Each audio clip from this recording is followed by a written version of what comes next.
ቦንጆur à tous, comment allez-vous? እንዴት ናችሁ? እኔ ደህና ነኝ። ይሄ ፈረንሳይኛን በአማርኛ ከኔ ጋር የምንማማርበት የዩቲዩብ ቻናሌ ነው። እንኳን ደህና መጣችሁ። ቢያንቨሩ በባለፈው ቪዲዮ ግሶችን መማር ጀምረናል። ባለፈው ቪዲዮ ላይ ኤተህ ወይም መሆን የሚባለውን ግስ ተምረናል። ካላያችሁት በዚህ ቪዲዮ መጨረሻ ላይ ሊንክ አደርግላችኋለሁ፣ ሄዳችሁት።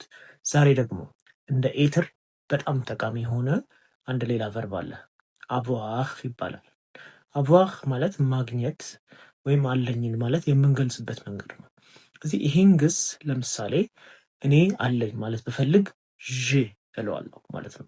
አብሬ ኮንጁጌት ሳደርገው ማለት ነው። ከዛ ደግሞ አንተ አለህ ለማለት ከፈለግን ደግሞ ቱ አ እንላለን። እሱ አለው ማለት ከፈለግን ደግሞ ምን እንላለን? ኢል አ። እሷ አላት ማለት ስንፈልግ ኤል አ። እኛ አለን ደግሞ ማለት ከፈለግን ምን እንላለን?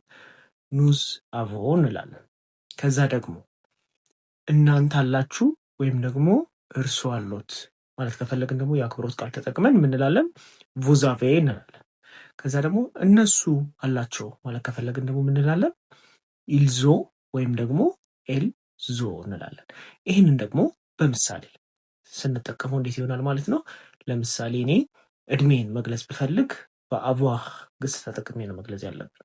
ስለዚህ ለምሳሌ እኔ 25 ዓመቴ ነው እንበልና ዤ 25 ኦ እላለሁ። ዤ 25 ኦ ማለት እኔ 25 ዓመት አለኝ እያልን ነው ቀጥታ ወደ አማርኛ ሲተረጎም። ግን በአማርኛ እኛ ምንድን ነው የምንለው? እኔ 25 ዓመቴ ነው የምንለው። ከዛ ደግሞ እኔ ስልክ አለኝ ማለት ብፈልግ ምን እላለሁ? ዤ አ ቴሌፎን እላለሁ። ዤ አ ቴሌፎን እላለሁ። ከዛ ደግሞ እርቦኛል ማለት ብፈልግ ምን እላለሁ? ዤ ፋ እላለሁ። ዤ ፋ ቀጥታ ሲተረጎም ደግሞ ምን ይሆናል? ረሃብ አለብኝ እያልኩኝ ነው።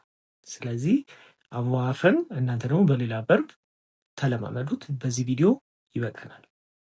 አቮርን ደግሞ እናንተ ኮመንት ላይ ተገቡና ዛሬ በተማራችሁት መንገድ ያላችሁን አንድ ነገር ወይም እድሜያችሁን ኮመንት ላይ ገብታችሁ አቮርን ተጠቅማችሁ ግለጹልን። ለምሳሌ ዤ አ ብላችሁ ያላችሁ ነገር። ይህን ቪዲዮ ከግሶች ውስጥ ክፍል 2 ነው። ከተመቻችሁ ላይክ፣ ሰብስክራይብ አድርጉ። የሚቀጥለውን ቪዲዮ ደግሞ ማየት ከፈለጋችሁ ኔክስት ቪዲዮ ላይ የምንማለው አሌህ የሚለውን ወይም ደግሞ መሄድ የሚለውን ቨርብ ነው። ስለዚህ አንቲል ዘ ኔክስት ቪዲዮ ኦርቫር